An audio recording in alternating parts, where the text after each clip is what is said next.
Pessoal, sejam muito bem-vindos a mais um episódio do MBA Talks. Meu nome é Gabriel Herner, eu sou coordenador do consultivo tributário aqui do escritório Marins e Bertoldi. Estou hoje aqui com 3 colegas para falar de um assunto super interessante, que são os desafios do ambiente de novos negócios em companhias multinacionais. Está aqui comigo o Thiago Amiero, gerente de estratégia e desenvolvimento de negócios na Renault Geely do Brasil. André Fernandes, também da Renault Geely do Brasil, mas à frente da área de techs, e Luiz Luz, gerente de engenharia logística da Volvo do Brasil. Pessoal, sejam muito bem-vindos. É um prazer falar com vocês hoje sobre esse tema tão interessante. Eu quero abrir aqui, já direcionando uma pergunta para o Thiago, porque eu acho que é a área que tem mais fit aqui com o tema principal, que é você contar um pouquinho para a gente do que é esse setor de novos negócios, Thiago. Conta pra gente como é que funciona essa interação com o teu investidor externo, conta pra gente como que começam os projetos, me dá um brief disso. Ok, bom. Primeiramente, muito obrigado por me receber aqui, acho que vai ser uma excelente conversa e a gente está num excelente momento para tê-la, dados os movimentos que a gente fez recentemente, né? Então, acho que tem bastante história para contar nesse novo momento que está passando a Renault, agora a Renault Geely do Brasil. E em relação a novos negócios, assim, eu trabalho numa área que primeiro é uma área estratégica, então está ligada normalmente direto ali ao principal responsável pela operação local. E o nosso trabalho é basicamente, assim, olhar aquilo que ninguém está olhando, né? Então a gente não olha muito assim a questão de simplesmente lançar um novo produto, mas a gente olha muito como que a gente pode remodelar o nosso negócio, buscar parcerias, fazer mudanças às vezes mais estruturais. E a gente é um pouco um elo perdido entre várias áreas, né? Então a gente sabe um pouco ali de finanças, um pouco de marketing, um pouco de vendas, um pouco de estratégia industrial, e a gente tem que permear todas essas áreas para encontrar ali pontos que a gente pode tornar a operação mais competitiva e mais relevante para o investidor, né? E aí acho que a parte que você falou ali, né, da questão do investidor é interessante, porque no contexto brasileiro, né, quando a gente pensa assim, nossos investidores, e agora a gente tem 2, né? Que a gente agora com esse casamento que a gente fez, a gente tem 2 sogras, né? Então, e elas moram bem longe, né? Então a gente tem que explicar o Brasil. E assim, para ser investível, primeiro você tem que ser explicável, né? Acho que esse é um dos grandes pontos. E explicar o Brasil é difícil, né? Então entra muito, principalmente a questão tributária, que acho que é um tema que a gente vai falar bastante aqui.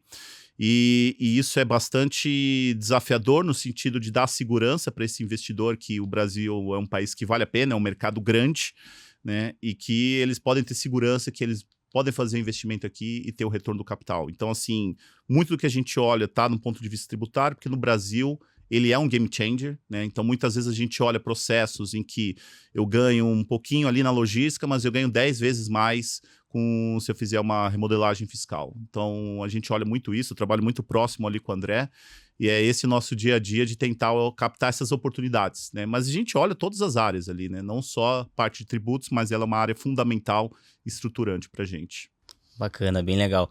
André, como é que se dá essa atuação do fiscal junto com o Thiago? Isso chega depois que um projeto já começou ou durante? De que forma que vocês têm essa interação juntos? Eu acho que vem um pouco também da forma com que a gente vem tentando propor o tributário dentro da Renault. Eu acho que o tributário da Renault, a gente vem cada vez mais desenhando ele um tributário propositivo, para que seja realmente um agente que esteja ao lado do business para gerar soluções e mais do que tudo, gerar valor, que eu acho que é o grande intangível que a gente pode tirar desse tipo de situação. A área de novos negócios da Renault não é de hoje que ela já vem fazendo esse trabalho de transformação, não é de hoje que ela vem sendo essa área provocativa. Eu acho que o que vem sendo muito legal nesses últimos anos é essa conexão que a gente conseguiu fazer dessas pessoas, essas pessoas entenderem que elas têm um propósito em comum e juntas estarem dispostas a trabalhar em situações que são disruptivas no final do dia, né?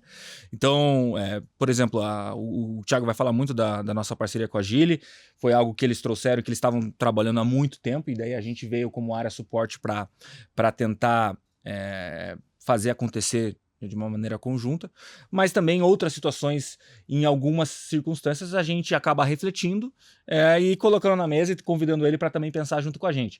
Um desses exemplos que eu acho que a gente pode contar depois aqui foi numa conversa que a gente teve, eu chamei o Thiago e chamei na Renault a Isabela, que é a posição hoje do nosso querido amigo aqui, Luiz, chamei eles para explicar um pouco do que seria o movimento da reforma e o quanto importante era a gente já começar a se preparar para esse futuro que nos espera.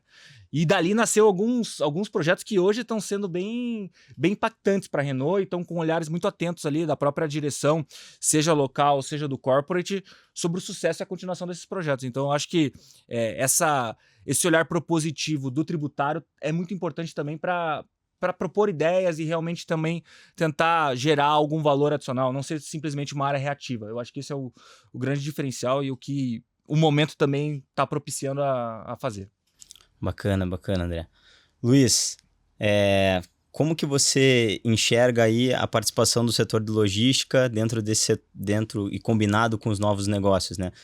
A gente vê que, por exemplo, o tributário é algo que a gente precisa validar, estudar e passar por uma grande análise do cenário para que você, de fato, chegue na viabilidade do projeto.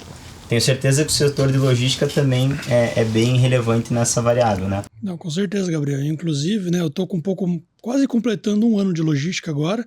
Eu fui muito tempo da área de manufatura, próximo do produto, do desenvolvimento, e eu já tinha um contato assim próximo que parecia que se eu soubesse navegar nesse campo, ia facilitar um pouco da minha vida. O que eu quero dizer com isso? A gente investia em novas tecnologias, equipamentos, automação nas linhas de produção, e eu comecei a ter contato com o ex-tarifário, alguns incentivos, e ver como que eu poderia ter algum retorno disso para continuar, inclusive, investindo. Vindo para a logística, aí isso se tornou um game changer ainda maior. O impacto que a gente tem, seja na tributação de peças que a gente importa, além dos investimentos que a gente também faz em automação de processo, é muito relevante. Então, desde a classificação do que a gente paga de imposto das peças que a gente está trazendo, até o impacto disso no custo de conversão é muito grande. Só para dar alguns números aqui para vocês, vou falar só do custo de conversão, custo de operação. A gente tem custo de material, de desenvolvimento e de operação. Na operação, em torno de 2/3 é custo de logística.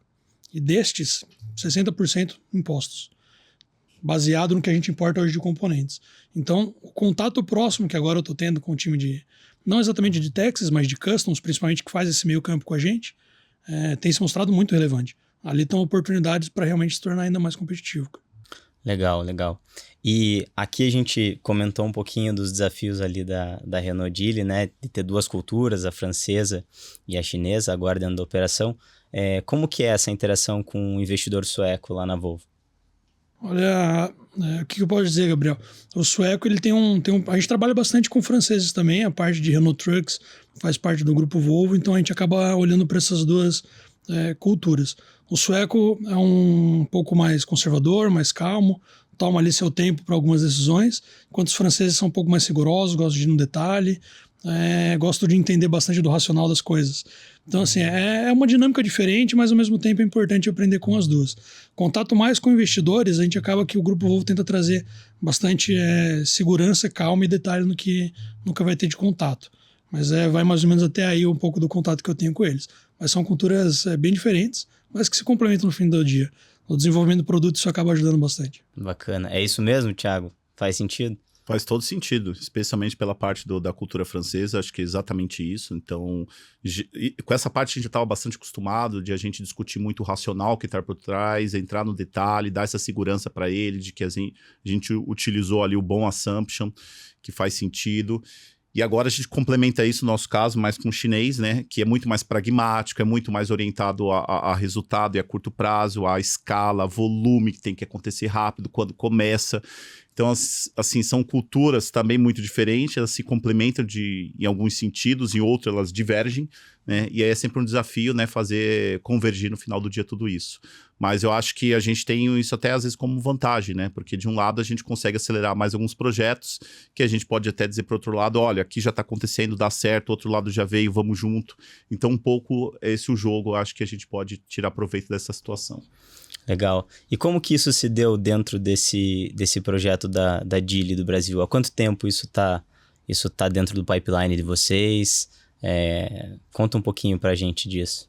Um projeto, como o André falou, já tem de longa data, tem pelo menos aí agora, vai fazer 3 anos já, né? Mas quando a gente lançou, ele já tinha 2 anos. Então, era um projeto que a gente tocava com bastante confidencialidade, obviamente. Foi um projeto em que a gente discutiu com outras montadoras chinesas, né? Porque lá tem uma diversidade muito grande. E a gente encontrou ali na Geely um player assim que fazia mais sentido para o arranjo que a gente estava olhando. E também para a estratégia deles, né? A Geely internacionalmente, né? Até por conta da Volvo, né? Volvo Cars, que eles fizeram a aquisição, eles já têm um perfil que é muito relacionado a parcerias estratégicas, né? Então eles estavam muito abertos a isso e era um parceiro que tinha um potencial muito grande, eles estão crescendo muito. Recentemente passaram a BYD na China em volume de vendas. Então, a gente sabia do potencial deles, da força deles, e a gente sabia que seria um ótimo player. Do lado deles, eles queriam voltar para o Brasil, e um dos principais critérios era reduzir o risco de entrada, né? A gente sabe que o Brasil não é fácil, é um ambiente de negócio super complexo. Vários chineses tentaram entrar sozinhos, não conseguiram, e eles queriam tentar offsetar essa parte. E aí fazia todo sentido buscar um player que já está aqui há mais de 20 anos, que já sabe como operar, já sabe como funciona o tributo, já sabe como funciona toda a construção aqui de uma operação. E aí acho que as coisas tinham tudo para dar certo. Era um ganha-ganha enorme. Então fluiu nesse sentido, mas foi um projeto aí de 2 anos de discussão até acertar line-up, modelo de parceria, enfim, foi uma longa jornada. Bacana. Você comentou em relação à parte tributária, né? Já sabia, já conhecia como é que se dava o ambiente tributário no Brasil, mas a gente sabe que esse é um grande desafio, né? A gente está vivendo agora uma reforma tributária que já entrou em vigor. A partir do ano que vem, a gente dá adeus aí a um dos tributos que perdurou por mais de 20 anos, que é o PIS e a COFINS, e a partir do ano que vem a gente começa a enxergar um cenário novo de CBS, com mais amplitude de créditos. De que maneira que isso impacta aí a visão dos projetos que vocês têm, né, à frente, né, pensando agora em 27, 28 e 29, no que a área do André está trabalhando também em relação a esses novos projetos e de que maneira vocês estão já refletindo, né, a reforma tributária dentro desse cenário? Eu acho que, não sei se, André, posso falar primeiro do ponto de vista de estratégia, mas a gente olha muito a questão assim, de como que a gente pode se posicionar estrategicamente nesse novo ambiente, principalmente num futuro de pós-incentivos locais. Porque isso, no final do dia, ainda é um grande fator hoje na equação, ele pesa bastante, né? Porque, afinal de contas, o tributo pesa, então todo incentivo que você tem grande, ele pesa muito. Então, o que a gente olha, assim, é muito como que eu vou estar depois da reforma tributária, esse é o primeiro ponto, e até lá, como que eu posso tirar o máximo de benefício durante essa fase de transição. Isso, principalmente, a gente como operação, independente dos modelos que a gente está trabalhando, né? Então, os projetos a gente tenta trabalhar de forma mais agnóstica, projeto veículo, eu digo, mas depois o projeto de distribuição, projeto industrial, aí sim entra uma amarração maior com a reforma tributária. Então, a gente olha bastante isso dentro da equação. E aqui, se eu puder, eu acho que um pouquinho o exemplo dessa conexão que a gente fez entre tributário, novos negócios e logística, foi o Janus e Caravela. A gente apelidou de Janus e Caravela. É um projeto que a gente basicamente começou a repensar a organização da companhia no Brasil e como que seria principalmente a parte da distribuição, logística e o processo industrial nesse país que é um país continental. E dele nasceu esse projeto que a gente apelidou carinhosamente dessa forma, onde a gente tem várias iniciativas que se acoplam dentro dela, idealmente com esse olhar. Como que eu faço durante toda essa transição de uma forma saudável e como que eu garanto que no pós-reforma a operação por si só e essa nova iniciativa, essa nova solução, ela vai ter a sustentabilidade necessária para dar continuidade e força para a operação ser mais competitiva. Então, foi um pouquinho dessa junção toda de ideias e cabeças que a gente acabou criando esse projeto que a gente carinhosamente apelidou dessa forma e que nele, enfim, a todo momento a gente está acoplando novas situações e novas iniciativas que vão de encontro com esse ideal, né? Tornar a Renault o mais competitiva possível, seja na perspectiva da transição, seja após a reforma tributária. Legal. E dentro desse projeto que você está trazendo para a gente sabe que no pós-reforma tributária a gente vai ter que olhar para uma equação quase que sem benefícios fiscais na operação. Hoje, ainda vale a pena você investir nisso, buscar novos benefícios? De que maneira vocês estão olhando para isso? Faz parte desse projeto olhar para esses incentivos de 27 a 32? Sim, isso eu acho que é essencial, até porque no ambiente que a gente vive, automotivo, cada centavo vale muito, então você tem que ir atrás dessas situações. A gente ainda tem benefícios regionais que geram um diferencial competitivo muito grande, dependendo do acesso a esse benefício. Um exemplo aqui é o próprio benefício do Nordeste, que ainda vigora e que traz realmente um diferencial competitivo para as montadoras que estão lá instaladas, que é gritante. Também temos que ficar atento, a própria BYD se instalou na Bahia com essa perspectiva e a gente sabe do poder econômico e de pressão comercial que eles vão colocar nos próximos anos. Então, você deixar de olhar para as oportunidades que ainda existem, você está deixando dinheiro na mesa e você está ficando atrás a nível de competitividade. Então, isso é salutar. Mas a preocupação que você tem que ter é não só ficar olhando para isso, mas também se preparar para amanhã. Porque se você ficar só olhando com essa bengala, digamos assim, a gente sabe que algumas operações, algumas situações, elas podem, pós-reforma, ter uma conta bem difícil de fechar, né? A gente conhece aqui, você também, Gabriel, alguns benefícios que são principalmente na região ali de Espírito Santo, que talvez logística industrialmente não faça tanto sentido, mas a gente vê empresas ali localizadas que começa a ficar um ponto de interrogação. Em que sentido, em que medida essa operação ela vai continuar sendo sustentável sem esse elemento mais na equação? E é por isso que a gente realmente tem que estar já pensando nisso e se preparando para esses momentos. Legal. Você trouxe um benefício que, de fato, é um game changer para várias empresas, né? Mas é longe, né, para a gente. A gente está aqui no Sul, e aí o caráter logístico disso acaba sendo, assim, quase que o grande elemento decisor, né? Vou até o Nordeste para aproveitar esse benefício? Vale a pena? Faz sentido logisticamente eu investir? A gente sabe que em algumas análises que provavelmente vocês devem ter feito, e até mesmo quando a gente se depara com o setor logístico, a resposta é positiva, né? Então, concordo com você, acho que a gente precisa buscar zerar o jogo, né, de 27 até 32, o que a gente consegue aproveitar de crédito que ficou na mesa, a gente precisa olhar para trás, quais oportunidades tributárias que a gente ainda não judicializou, porque eram muito arrojadas, e aí a gente, como escritório, precisa ser provocativo, né? Tá toda hora incomodando vocês nesse sentido. E eu acho que isso acaba trazendo a clareza sobre o momento antes da reforma. Mas como você disse, no depois a gente vai ter que estudar como fica o cenário sem nenhum benefício fiscal. De que maneira que as empresas e as companhias no Brasil vão sobreviver a esse cenário. Vocês estão estudando isso, né? Sim, naturalmente. Acho que isso é parte do nosso dia a dia, parte do nosso estudo. Até pela característica da indústria aqui da Renault, que não é nem um pouco diferente da Volvo. Projetos que têm um ciclo de desenvolvimento muito grande, né? O capital intensivo é muito grande. O investimento necessário para você lançar um produto ele é grande. Então, não adianta você começar a pensar nisso em 2031, porque você vai estar atrasado.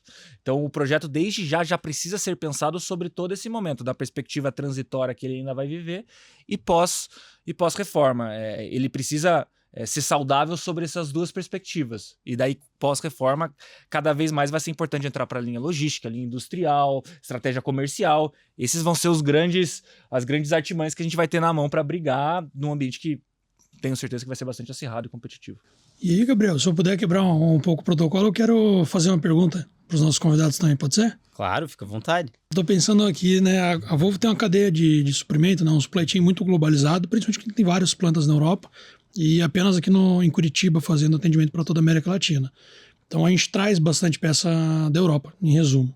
E a gente está vendo também um movimento muito grande para tentar ir para a Ásia, alguns fornecedores, e Índia. Ao mesmo tempo, do ponto de vista logístico, a gente entende que a regionalização é um fator competitivo muito maior. Então, particularmente eu também estou brigando um pouco pela bandeira da gente nacionalizar muito componente e trazer para uma cadeia regional. Do ponto de vista de possíveis benefícios ou estratégias que a gente pode eventualmente ter com taxas, impostos e enfim. Vocês veem que existem mais campo, mais abertura, ganhando alguma coisa que a gente importa, seja pelos fatores que forem, por não ter alguma tecnologia aqui, ou de fato investindo em cadeia nacional, em cadeia de suprimento aqui, pensando que existem alguns problemas de infraestrutura no Brasil também, dado o nosso tamanho continental e uma logística não tão boa assim, vamos chamar. É uma equação difícil, tá? É uma pergunta difícil. Acho que os dois aspectos têm seus prós e contras. Uma tecnologia de fora, a gente vê que um produto de fora, a gente vê em muitos casos uma tecnologia mais avançada em determinadas circunstâncias. O caso das nossas baterias elétricas, eu acho que é o grande exemplo disso. Então, eu acho que isso não pode ser descartado. Ao mesmo tempo, a gente sabe também do próprio risco cambiário que isso pode gerar na contramão. Então, não é algo tão simples de se controlar. O efeito colateral que isso pode gerar nas finanças, ele é importante. Então, esse é um aspecto que precisa ser muito olhado em voga. E mais do que tudo, se você faz uma operação local com a ideia de exportar, principalmente para o Mercosul, é importante você atingir um mínimo de conteúdo local.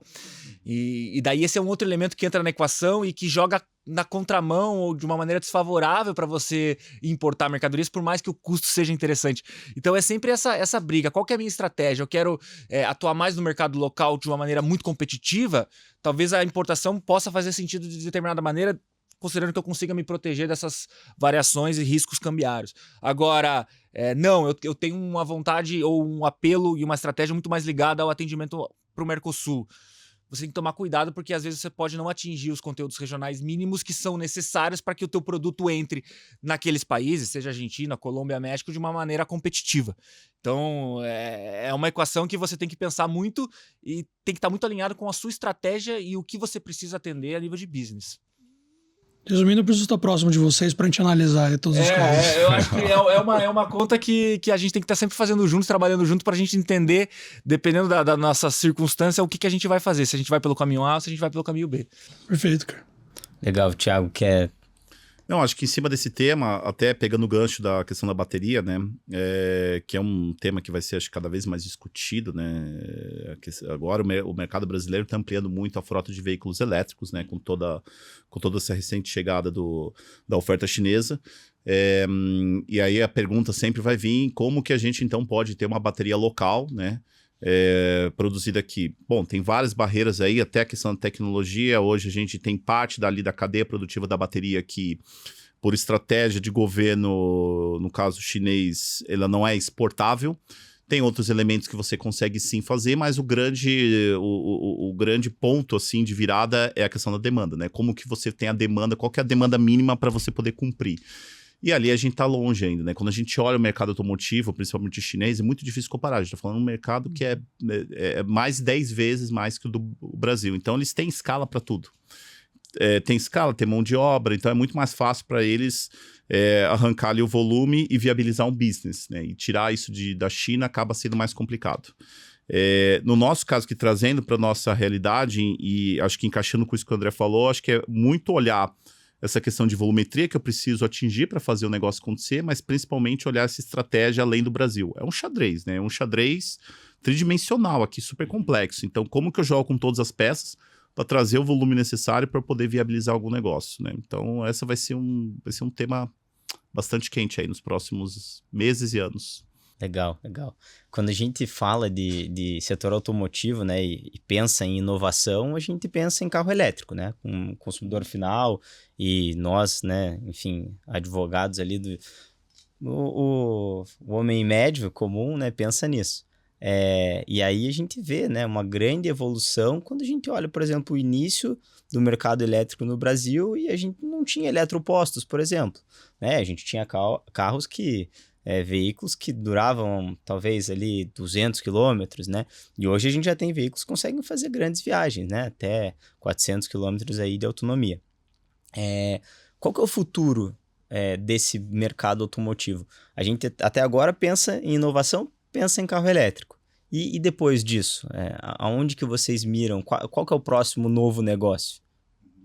Eu acho que a gente ainda está numa fase de transição grande aqui no Brasil para a questão da eletrificação, que vai ainda perdurar um bom tempo, né? Por uma série de fatores e alguns bem locais, como é a questão do etanol. Seja porque ele já tem um impacto positivo ali também no meio ambiente, seja porque ele traz uma competitividade ali também de custo ainda interessante e tem toda uma cadeia já pronta para isso. Então, assim, tem vários fatores e no final do dia o que a gente tem aqui é um mix de soluções e que a gente vai poder oferecer para o cliente e cada cliente é um cliente diferente, né? Que a gente entende dessa forma. Então, a gente entende, assim, que, sei lá, pelos próximos 5, 10 anos a gente ainda vai estar numa fase de transição muito grande antes de a gente ir para o mercado de 100% elétrico, né? Então a gente vai jogar com várias peças. Então, assim, a gente tem um line-up da Renault, que tem uma força muito grande em veículos a combustão, e agora a gente complementa isso tanto com veículos ainda dentro da Renault já eletrificados, mas também olhando para a Geely, para 100% elétricos. Então acho que a gente tem um mix bastante interessante e a gente vê a indústria se movimentando nisso, né, também. E vamos ter várias também derivações a partir desses, porque a gente fala muito da combustão e elétrico, mas aí tem o plug-in, depois vai ter o range extended, né? Então uma coisa interessante que vai ser acompanhar com o cliente ali toda essa diversidade, né? Se nós dentro da indústria já temos uma certa dificuldade, né, em memorizar tantas opções, né, de tecnologia, imagina para o cliente final que não está acostumado a falar disso no dia a dia. Então ele vai ter bastante opção para escolher. Um desafio vai ser a cadeia logística disso, né, globalmente, porque aí traz diversidade, como que você lida com tudo isso, o que escala. Então, para mim, esse é um grande ponto de interrogação.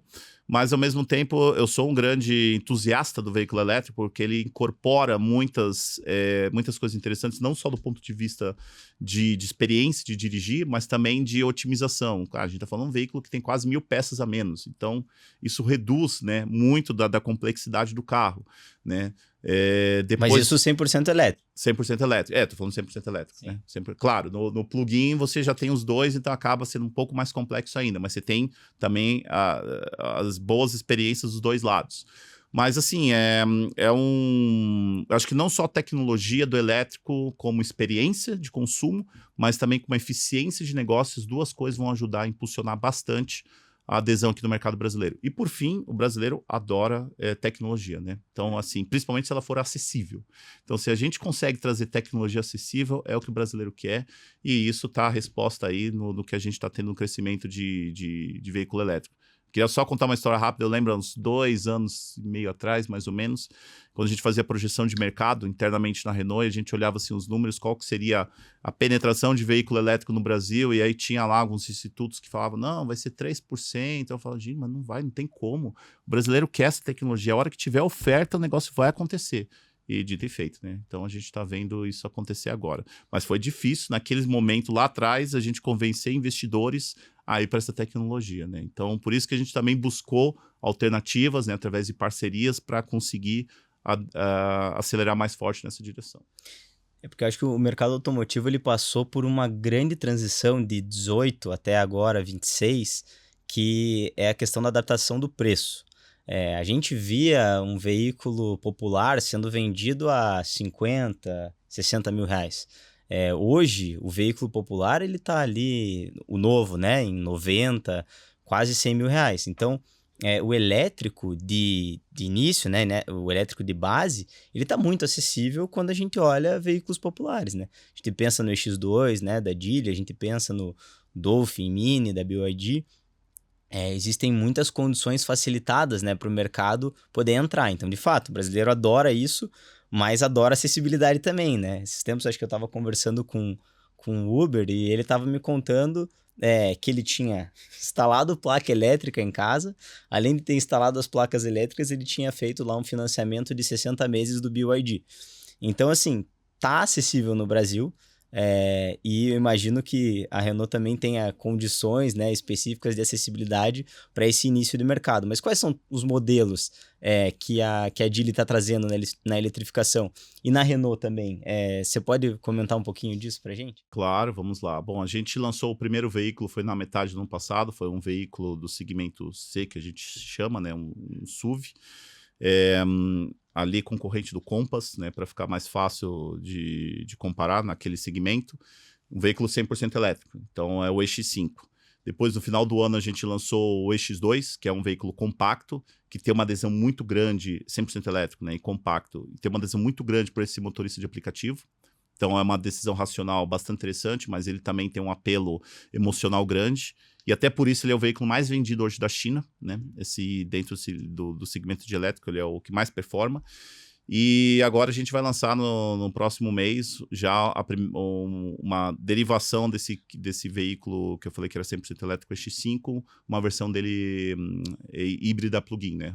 Plug-in hybrid. Então a gente vai lançar também esse. Depois tem outros projetos para frente, mas A ideia é ter as diversas tecnologias dentro da eletrificação, porque a gente entende que tem diversos públicos, né?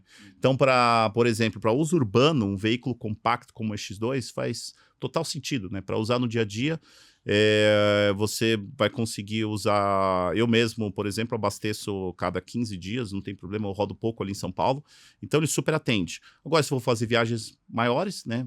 Não quero depender da infraestrutura de estrada, que no Brasil ainda é algo que a gente precisa melhorar bastante para esse cenário de eletrificação, aí eu vou ter o plug-in híbrido.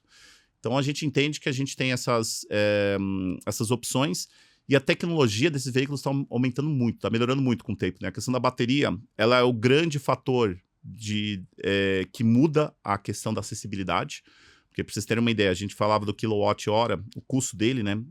O X5 tem 60. Essa bateria antes, uns 10 anos atrás, custava $1.100 o quilowatt-hora. Há 2 anos atrás ela estava custando 120. E esse ano passou a custar mais ou menos uns 70. Então, assim, essa redução de custo impacta o item que é mais caro no carro. Custa uns 40% do valor do carro. É a bateria. Então, assim, obviamente, se você vai reduzindo o custo da bateria, vai ganhando escala, o acesso à matéria-prima vai ficando melhor, então o carro vai ficando muito mais acessível e entra nessa fase que você compara com o veículo a combustão, que a gente chama de paridade. Então, ele já está muito próximo e aí o cliente basicamente vai tomar uma decisão por tecnologia que ele prefere. Só aqui, eu acho que abrindo um parênteses, porque a gente tocou em pontos bem interessantes que tocam a infraestrutura. E o começo da nossa conversa foi na questão do ambiente regulatório. E para mim isso está muito ligado nessa relação setor público-privado, porque o Brasil durante muito tempo foi um ambiente difícil, regulatório, e ele ainda é. A gente espera agora, principalmente com essa reforma tributária, que é a primeira reforma, a gente tem outras reformas que a gente precisa fazer como país, mas é a primeira e necessária para um ambiente de negócio mais favorável, para a gente finalmente tirar o chamado custo Brasil aqui e aquela dificuldade que o estrangeiro tem de entender o que a gente faz e como a gente faz. Acho que esse é o primeiro elemento, mas daí a gente entra no segundo elemento da camada, que é a infraestrutura. O Thiago comentou um pouco da infraestrutura do ponto de vista do cliente. O veículo elétrico ele está aqui e agora o desafio nosso é prover a infraestrutura necessária para que a utilização dele seja cada vez mais viável, principalmente para viagens mais longas. O Thiago depois a gente pode contar algumas experiências que ele teve dirigindo, seja nos Estados Unidos, seja no Brasil, veículos elétricos. E o Luiz, no começo da conversa, que antes da gente começar aqui no ar, o Luiz comentou as dificuldades logísticas que ele estava tendo de infraestrutura, que eram ligadas à infraestrutura nossa atual.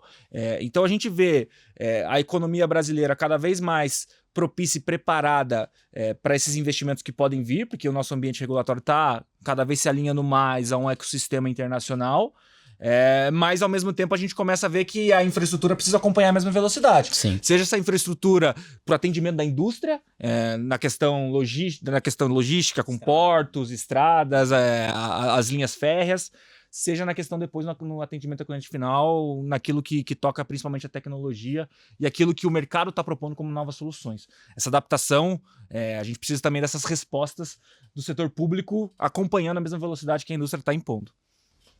Sim, é verdade. E o ambiente regulatório, ele, em determinadas situações no Brasil, ele acaba inviabilizando, né, alguns negócios, a burocracia, né, eventualmente em relação a licenças, etc. Dentro dos estudos de viabilidade, de que maneira vocês se deparam até a insegurança jurídica, a imprevisibilidade tributária e a questão regulatória do Brasil? Acho que os dois elementos estão na mesa. Eu acho que esses elementos da insegurança são sempre um ponto de interrogação que a gente acaba colocando e que dificultam a gente fechar uma equação econômica. Mas recentemente, a gente está gastando também muita energia em tentar melhorar a eficiência operacional através dos instrumentos de infraestrutura que existem. E eu acho que isso é uma provocação que a gente precisa fazer. Em que medida, às vezes, a minha operação não está tão eficiente porque o meu ecossistema, o meu entorno, não está desempenhando o papel que ele deveria desempenhar. Então, acho que essa é uma provocação bem interessante. Acho que o Luiz pode aqui, talvez, até compartilhar um pouquinho da dor que ele está sentindo essa semana e que, querendo ou não, ela impacta diretamente a rentabilidade das empresas e a continuidade da geração de negócios. Então, acho que isso é algo salutar e que a gente tem que estar sempre olhando na mesa e cobrando o setor público para que trabalhe também nesse sentido. Eu acho que a gente pode falar tanto como operação industrial como operação logística do Brasil. Volvo do Brasil que a gente está falando, só para deixar até claro, de caminhões e ônibus, não de veículos de passeio. E aqui, falando de eletrificação, a gente está investindo bastante, vocês devem ter visto e acompanhado principalmente Curitiba em relação aos ônibus. Então, a gente, inclusive, o primeiro e único biarticulado elétrico, 100% elétrico do mundo, foi fabricado aqui na fábrica de Curitiba, nem na Suécia nós fizemos esse modelo específico, só que é o que a gente vai colocar para rodar e que a gente depende também de um certo nível de infraestrutura. Quando eu vou para caminhões, aí é uma questão ainda mais crítica.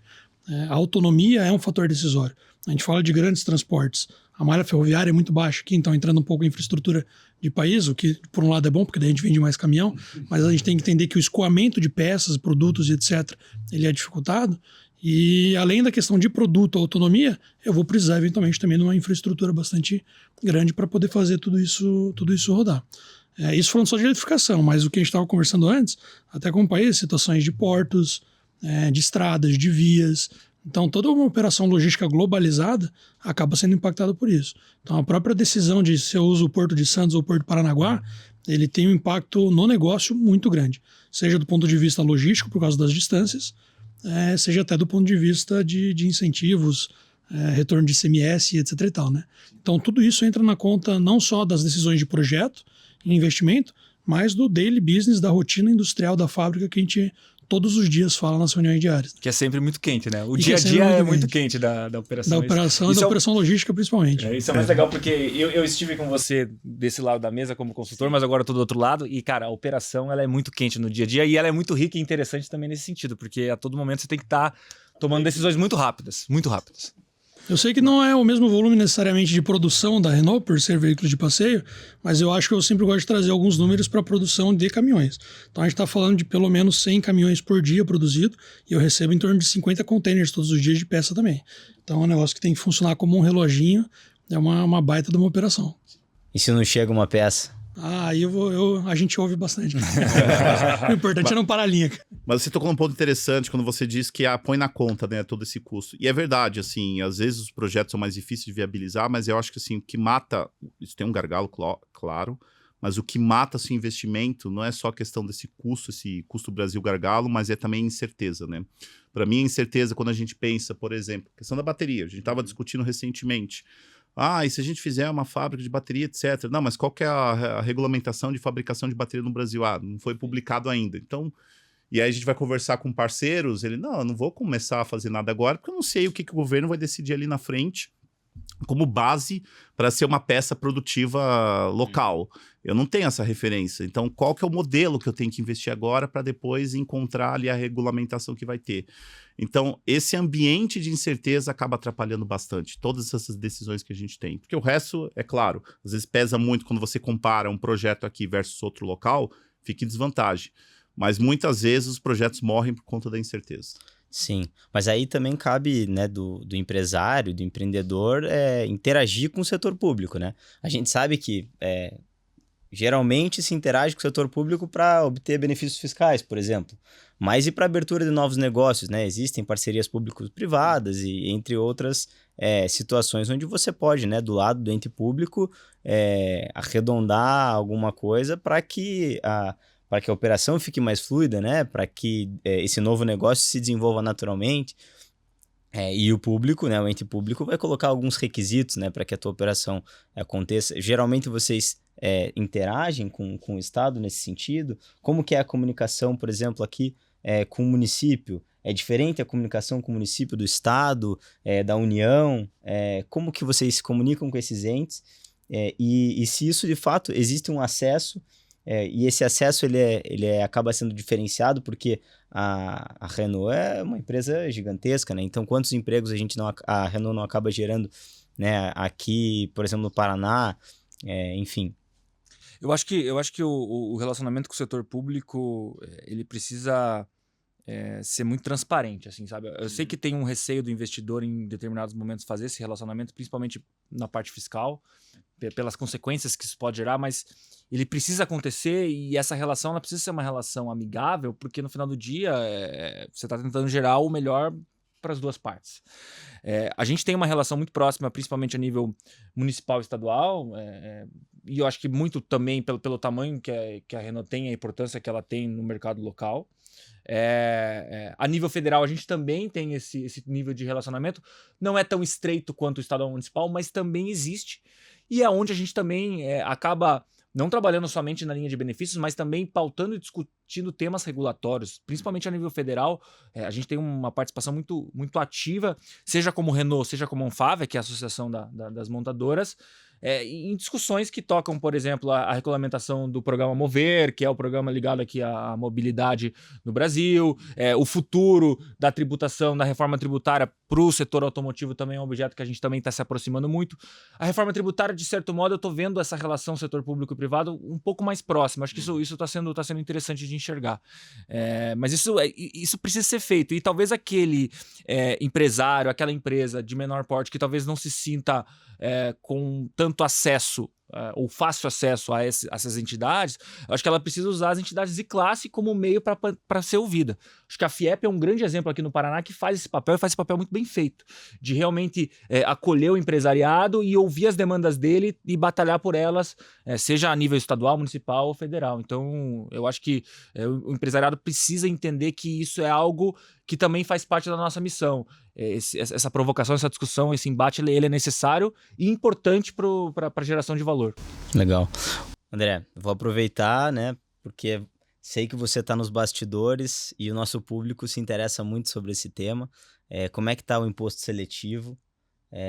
Teremos um regulamento esse início de semestre? Como que está a interação montadora Anfávia setor público, já que a gente tocou nesse assunto? Conta um pouquinho pra gente, que tem bastante... Bom que você perguntou isso hoje, que eu não perguntei isso hoje pra ele ainda. Hein? Todo dia ele me pergunta. Todo dia alguém me pergunta. E nem sempre, ou quase nunca, eu tenho as respostas ainda. Então, o imposto seletivo ele já está definido. A gente já estava conversando um pouquinho antes. O setor de caminhões pesados e ônibus ficaram de fora, seguindo uma lógica que já vem um pouco alinhada ao IPI, que é hoje o imposto que vigora e que talvez tenha mais a relação direta com o que vai vir a ser o imposto seletivo. Por outro lado, os veículos de passeio e veículos utilitários vão ser sim tributados pelo imposto seletivo, mas espera-se uma neutralização desse efeito a partir do atingimento de determinados níveis de eficiência energética, de densidade tecnológica. Como era o Mover, por exemplo. Exatamente, vai ter uma conexão muito direta. Então, vários fatores que são ambição do próprio mercado a nível de eficiência e a nível de localização, eles vão ser exigidos e a contrapartida vai ser uma redução ou até uma neutralização do imposto seletivo. Então vai ser dessa forma que a gente espera e imagina que o imposto seletivo vai ser definitivamente colocado em voga, né? Agora, o grande ponto a gente já está em abril e a gente ainda não tem essa definição clara, nem do imposto seletivo, nem da própria CBS, que deveria até ser um pouco mais simples a resposta. Então, isso dificulta muito empresas que têm esse ciclo de desenvolvimento longo como o nosso, porque os projetos já estão rodando, já estão sendo tomadas decisões de onde o projeto vai, e a gente não consegue precisar com certeza qual que é o impacto tributário que vai existir. Então, acho que essa grande dor que ainda continua e que eu ainda continuo fazendo coro aqui, falando... A gente precisa acelerar isso. Essas regulamentações precisam ser mais rápidas e mais ágeis e acompanhar o mercado, porque senão o mercado sofre e fica com vários pontos de interrogação e às vezes alguns projetos eles não vão para frente simplesmente porque a gente tem uma incerteza de qual cenário efetivamente vai acontecer. Sim, é perfeita a tua colocação e a gente como tributarista tem o dever de estudar e estudar para frente sempre, né? Sim. Então, projetar cenários, né? Essa semana mesmo a gente estava conversando no escritório com um cliente que está fazendo um galpão logístico e, assim, na construção civil os tributos vão mudar muito também, né? A gente vê a construção civil, às vezes, num sistema tributário de RET, com uma carga fechada, e a partir, né, do ano que vem a gente já vai ter apropriação de crédito, por exemplo. Então, como é que vai funcionar uma obra onde eu vou poder, né, me apropriar dos créditos, que é algo que é incomum no Tem vários setores sofrendo. Né? Tem vários setores sofrendo. Acho que a Volvo também deve estar sofrendo mesmo com a financeira. Eu estava essa semana com o CFO da nossa financeira, que é a MFS, Ele falou, cara, tem um monte de ponto de interrogação ainda. Eu tenho muitas dúvidas de como minha operação vai rodar a partir do ano que vem. E ano que vem é amanhã. Então, não é fácil. Sim, quem não estudou ainda o efeito disso tá muito atrasado. E explica isso pro nosso sueco, pro nosso francês, pro nosso chinês, e vê se ele vai ficar feliz de ouvir que a gente ainda não consegue responder exatamente o que vai acontecer a partir de 1 de janeiro do ano que vem. Eu descobri que é um negócio muito, muito diferente para o europeu, quando a gente teve que tentar explicar, inclusive achar termos em inglês para crédito presumido, que é um negócio que eles simplesmente não entendiam. Ou quando eu mando as planilhas para a China, que eu mando com referência circular, eles falam, não, tem que mandar sem referência circular para entender o cálculo. Não dá, não consigo. Não dá para fazer a conta. Bem-vindo ao Brasil. A gente teve até um exemplo esses dias que eu e o Thiago, a gente estava discutindo uma operação logística e aduaneira que a gente ia fazer uma exportação ficta. E a tradução disso pro inglês ficou até estranha, assim, a gente... Fake. A gente falou, é uma exportação fake? Não é uma exportação fake, existe isso na legislação, a gente consegue fazer isso, mas a tradução e até a compreensão pro estrangeiro não foi nada fácil. Foi um caso curioso.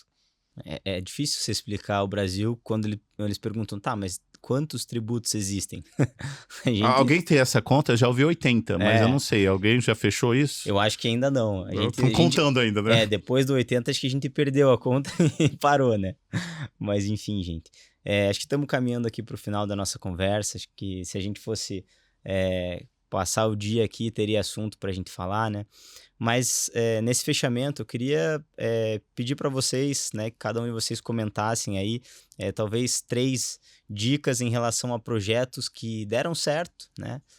Que deram certo nesse ambiente de multinacional, que dependem de várias áreas, seja o tech, seja logística, suprimentos, etc.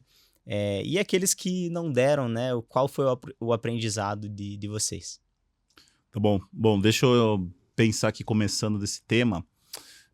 Eu acho que assim, até nesse projeto que o André falou, né, Janus Caravella, tem um grande aprendizado que a gente vem carregando para vários outros, né, ou mesmo derivações dentro dele ou outras iniciativas, que é olhar de forma mais holística, né, a operação. E isso foi muito interessante, porque a gente, nesse processo, descobriu que tinha algumas iniciativas que sempre a gente tentou fazer, mas olhava elas de forma isolada e ela sozinha não conseguia arrancar, por uma série de fatores, inclusive volume. E aí tinham outras iniciativas que a gente foi tendo ideia que elas tinham risco fiscal, sozinha não poderiam, mas quando eu juntava as duas, aí elas ficavam em pé. E aí tem iniciativa que às vezes uma área perde, mas a outra área ganha, e a gente tem que ver o bottom line, né? Então a gente fez muito esse processo no Janus Caravella, e ele tem agora ido para frente, a gente tem conseguido efetivamente executar algumas frentes, porque teve essa visão holística da operação. Então, acho que isso é super importante. Outro grande aprendizado é envolver as áreas críticas desde cedo. Então, isso é super importante no desenvolvimento ali de um projeto, de uma nova iniciativa, identificar quem são as áreas-chave que precisam estar com você. Então, a gente envolve sempre muito o pessoal do tributário, o pessoal do jurídico, que são áreas assim que depois, né, podem travar, porque como eu disse, principalmente no automotivo, o tax faz toda a diferença, então tem que estar desde o início. E o terceiro, acho que o terceiro grande aprendizado eu acho que está um pouco na aceleração como a gente executa esses projetos, né? Isso a gente fez também essa semana, que nem ele falou, eu sempre tive assim, um sonho de a gente tentar fazer sprints mais aceleradas, porque às vezes quando você dilui muito o projeto durante muito tempo, ele vai perdendo força. Você, às vezes, tem stakeholders que compram o projeto, mas as pessoas não ficam paradas dentro da empresa. Então, às vezes, tem um projeto que é bacana, você tem um bom stakeholder, mas o mercado é dinâmico. Esse cara sai da empresa, você perdeu o apadrinhamento ali, o projeto começa a morrer. Então, cara, ter uma ideia boa, uma boa iniciativa, tenta acelerar e colocar ela logo de pé. E é isso que a gente está tentando fazer agora. Então, comprime os tempos, né? Faz isso, sei lá, um hackathon aí de 3, 4 dias e tenta colocar a operação em pé. Acho que isso é super importante também. Eu acho que do meu lado eu vou até usar uma frase do nosso CEO, o Martin Luther, que ele fala que partnership is the new leadership. Então é um pouco, acho que, do que o Thiago tem comentado, a gente entender que se a gente tiver bons parceiros, isso acaba facilitando. A gente tem muitas dificuldades e se for enfrentar todas sozinho, o jogo vai ficar mais difícil. Então tá muito próximo de cliente, muito próximo da cadeia de suprimento e até de outros operadores pares, pode facilitar muito a operação. Então, partnerships, the new leadership, eu acho que é algo que pode ficar marcado e que ajuda bastante. A segunda coisa, eu acho que assim, o mercado chinês, por mais que a gente ainda não está vendo na prática uma competição clara com o mercado principalmente de caminhões, ônibus já é um pouquinho diferente, mesmo assim eles estão trazendo uma visão de necessidade de pragmatismo e velocidade muito grande. Então, não só o europeu, mas o sueco, ele tem um ritmo um pouquinho mais conservador, vamos chamar assim, mas a gente tem que entender que as decisões têm que ser tomadas de maneira muito mais rápida, claro, entendendo seus riscos, entendendo tudo que envolve, mas o pragmatismo das decisões que têm que ser tomadas, elas são casos em que, das poucas vezes que a gente já conseguiu fazer no modelo semelhante, tem dado resultado. Então, seriam duas coisas importantes em relação ao aprendizado. Uma coisa que não é legal é quando a gente realmente não envolve todos os stakeholders. Eu vou ter que falar igual o Thiagão, porque a gente, às vezes, por deixar de envolver uma área que parece que não deveria ser tão impactada, isso pode matar um projeto, isso já matou projetos. Então, assim, como é que eu faço um bom mapeamento de stakeholders a nível de negócio, não só de desenvolvimento de produto ou de operação industrial, a nível de negócio a gente tem que estar com tudo isso muito bem mapeado, porque pode ser o fator ou de sucesso ou de falha, né? Então, Legal. acho que esses 3 pontos. Fecha pra gente, André. Vai ficar difícil agora. É por isso que eu puxei pra você primeiro. Mas pra mim, eu acho que eu sempre repito, eu sempre falo e vai tocar um pouco do que eles falaram. Pra mim, um grande sucesso ou fracasso de um projeto é a comunicação. Se você não tem uma boa comunicação, uma comunicação simples e transparente, você não vai conseguir dar sequência naquilo. E às vezes a gente tributarista tem muita culpa nisso, né? Porque a gente dificulta a linguagem. E a gente, por mais difícil que tenha, a gente tem o papel de simplificar. Esse é o nosso dever. Então, acho que, para mim, o primeiro elemento é a comunicação. O segundo elemento é o engajamento. Se você não engaja as pessoas, e se as pessoas não estão engajadas, as coisas também não vão para frente, de forma nenhuma. E você precisa sentir, e acho que sponsorship nesse sentido é importante. Você precisa que as pessoas realmente se sintam parte daquilo e façam aquilo para que o movimento siga, né? Não existe trabalho sozinho. O trabalho em equipe é realmente o que transforma. Eu acho que, por fim, o último é o conhecimento. Esses meus 2 anos de experiência dentro da indústria me mostraram que você só transforma as coisas quando você conhece o processo do início ao fim. Isso envolve você conhecer os teus fornecedores, você conhecer o teu mercado, você fazer benchmark, você conhecer o que está fazendo em outros países, o que outros setores estão adotando. É através dessa experiência que você realmente consegue transformar. Então, quando você junta essas 3 coisas, eu acho que é esses elementos que podem, no final do dia, gerar o sucesso de um projeto. Ótimo. Pessoal, muito obrigado. Acho que foi uma lição de mercado, uma lição de negócios. Fiquei, assim, realmente lisonjeado com a parceria e com a participação de vocês. E até uma próxima, né? Pessoal de casa, então ficamos por aqui hoje com esse episódio.